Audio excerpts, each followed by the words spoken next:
Yo, what's up, Mindset Squad? WQ here, guys. Real alpha gamer mindset here, coming at you with another epic video about natural gameplay. Guys, if you don't know what natural gameplay is, or you don't know who I am, I'm a speedrunner. I created natural gameplay. It's a philosophy about gameplay optimization based on the real world that's all around us. I created this in 2017, and since then I've been going nuts on it, and I've been really leveling my gameplay and my life up. And I want to let you guys in on the winning. Okay, so, oh shit, dude. Can you guys hear that? That's a winner, okay? He's getting into my Patreon and he's winning, and I want you guys to join my Patreon too and start winning right now.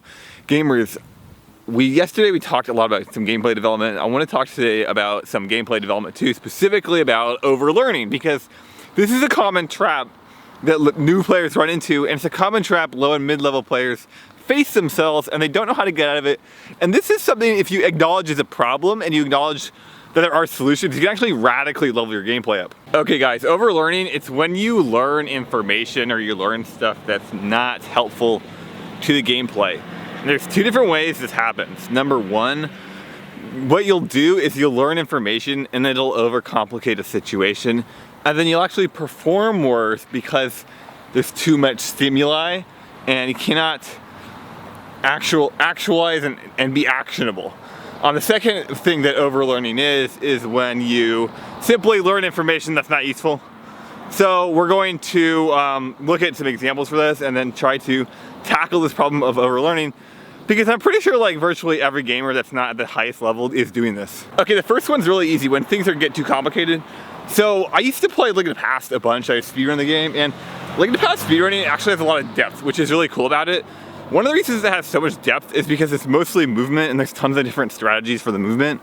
It's also, there's a lot of screens. And they're all pretty much different. So it ends up being a really interesting speedrun. And it's like 85 minutes, so it's a good experience. Now, there's one thing in Link in the Past, there's a strategy called a hover. You can actually like walk over gaps in the Zelda game.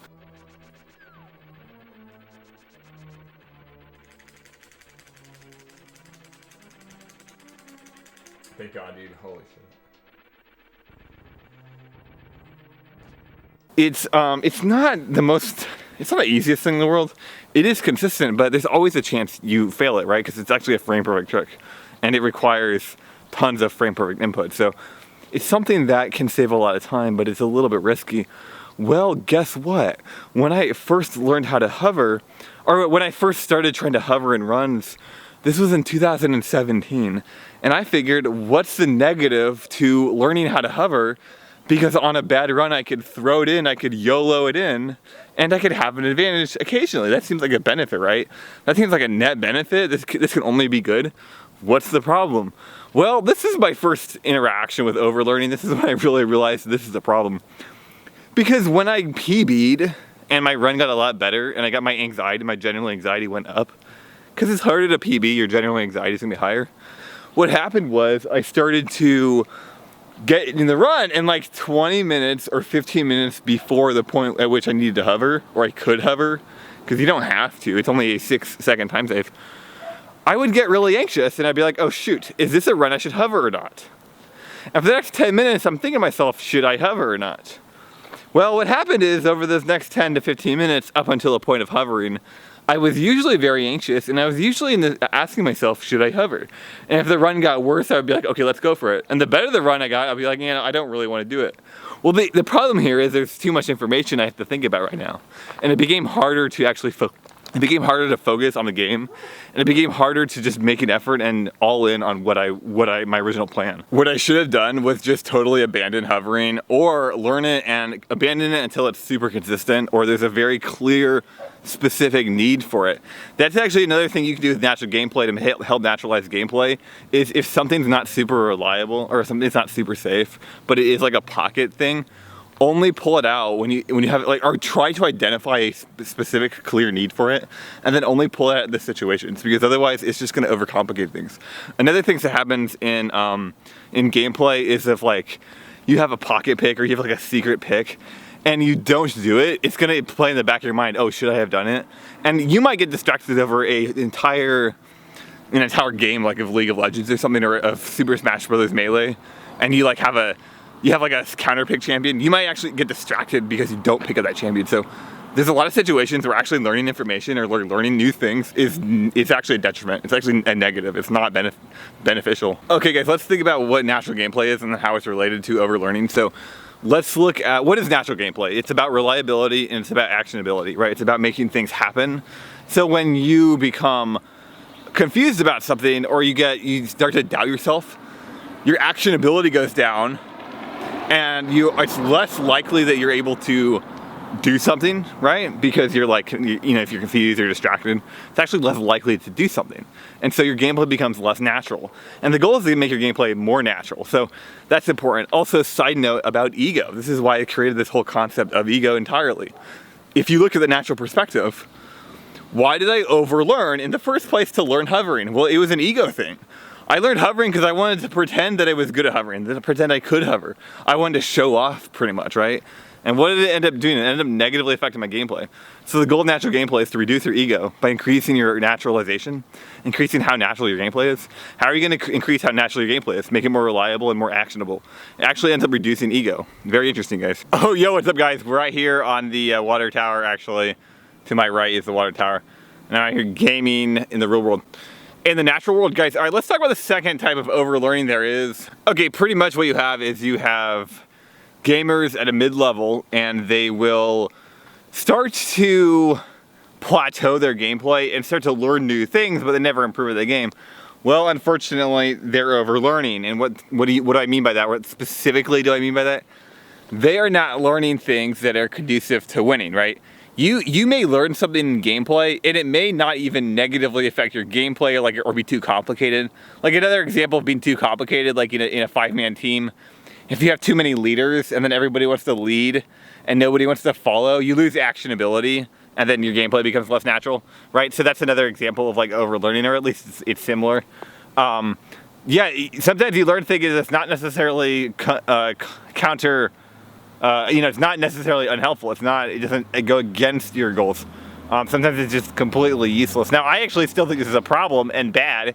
And not only that, I think it's an aspect of ego, because you're actually putting energy and time, and more importantly, this reflects your value system. So when you play a game and you try to sort things are good and things are bad and these things have value, your value system actually seems to value things that have no relevance to the game. Well, why are you learning them? Why are you bothering with them at all? Like, that makes no or little sense to me. Personally, I think the best example of this is in League of Legends, because every 2 weeks the game changes considerably, because a new patch comes out, the champion strengths change, like timers of everything changes in the game every 2 weeks. So if you want to get good and stay good at League of Legends, you need a good value system, and you really need to know what has value and what doesn't have value. So you'll see a lot of mid-level players, or even high mid-level players, they constantly and frequently will learn things that are just not relevant, and like they'll always plateau at the same level, because every time the game changes, it's like, well, I learned all the champions, and then I started to learn like these little nuances in the champions.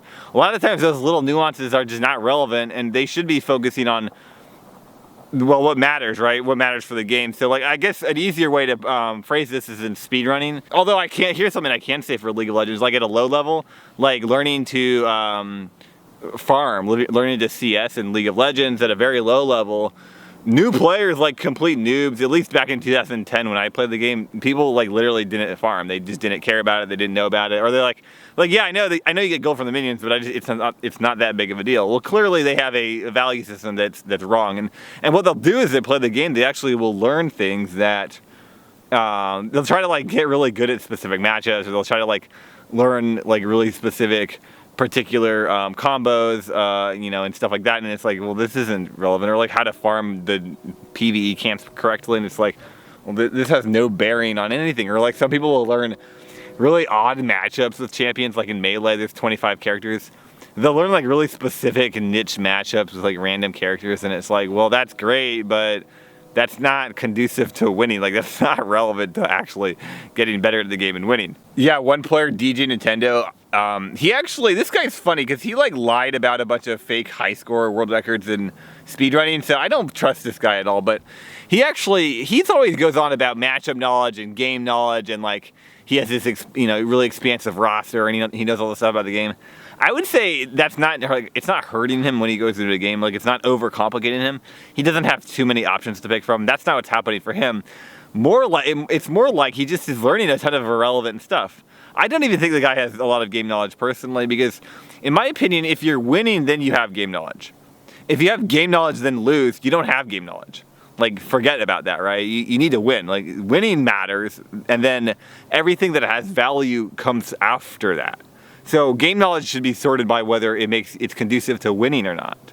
If you learn something about a game and you're a glossary, you're a library of information about a game, but you can't win at the game, you're not a library about it, right? Because that information is totally irrelevant. Like, imagine learning about the history of Super Smash Bros. Melee. That's not going to help you winning the game. Like, that's completely irrelevant for winning the game, right? I would equate that to a lot of this nonsense or useless information that people learn in these games, and they like think they're a library of information. They know the frame data for this. They know how to do this specific strategy. They know this really like obscure mechanic. They're not. I would say those bits of information are not relevant. They don't rank anywhere relevant on a value in terms of value. It's the equivalent of learning the history of the game, or it's the equivalent of learning the history or like a completely different game. Like, these things are not relevant. Another thing with value systems, it's not just that you're learning garbage stuff, or like you don't understand like what has value in a game. It's how much value is in a game. Like, remember my example about farming and CSing in League of Legends? Well, sometimes what happens is you're aware that you get money and you're aware it's important, but you're not aware of how important it is. And this is actually the example I was trying to give in speedrunning, because I actually play speedrunning at a high level currently. The thing in speedrunning, frames are very important. Like, saving a frame or saving a second, saving time is just insanely important. Like, that's one of your primary goals when you start speedrunning a game. You're trying to save time everywhere, on everything. Text mash, how fast you start a menu, turning your character, like everything you could save a frame on, or 5 frames. You're trying to save time absolutely everywhere. A lot of people just aren't aware that that's that big of a deal. They either don't think it matters, or they don't think it's that big of a deal. And it's like, no, you need to learn that. You can learn it from the start too. Another thing that has value that a lot of people just discard, or they're not aware that has value, is finding strategies that are just a flat upgrade from another strategy. So like, something you'll see often in low or mid-level speedrunning is they can't do a strategy. And so they will just say that, okay, I learned it, I'll just get it better next time. I'll just get it next time, I'll keep practicing it, I'll keep getting it, hopefully I get it in this run. To me, that's a bad idea, right? Because my value system is really honed in on being able to do something. It's really, really dependent on being able to reliably and functionally do stuff. So if there's a strategy that I can't do consistently, I'm gonna go into practice and either do a strategy I can do consistently, or figure out how to do that strategy more consistently. I don't have to figure out how to do it 100% consistently, but it needs to get better, because whatever's happening is not good enough, right? So my value system for speedrunning and learning a speedrun is clearly a lot different than like your average rank 50 player or rank 30 player or whatever for any game, right?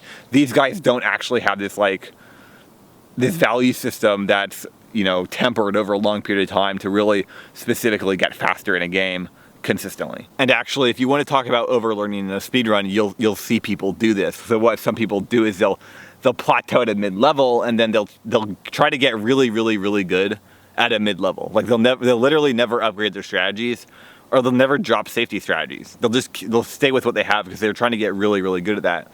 That's overlearning. Like, you're wasting your time.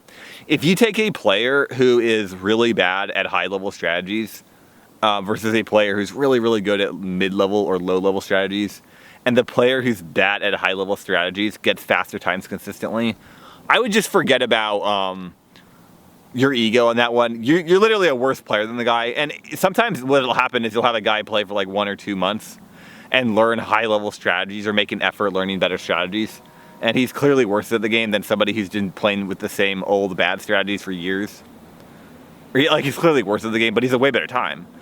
Who's better at the game? It's not the guy that's been playing for years. It's not the guy with tons of game knowledge. Like forget about that stuff. It's totally irrelevant. What matters here is that he had a better time. And how did he get a better time? It's because he's learning explicitly what's functional, explicitly what's valued, and explicitly what's practical. And this is a scale, and it's very important for gameplay development. So anyway, I will see you guys in the next video. Have a good one. Make sure to subscribe, like, comment. If you guys want to join the winning Patreon, the winning movement, join my Patreon. Join the movement. It's a limited time offer right now. Discord is $1 in the Patreon. I'm going to up it pretty soon. But it's $1 right now because I'm trying to get people in there to talk and consider gameplay at a higher level naturally. All right, I'll see you guys later. Thanks for watching. Have a good day.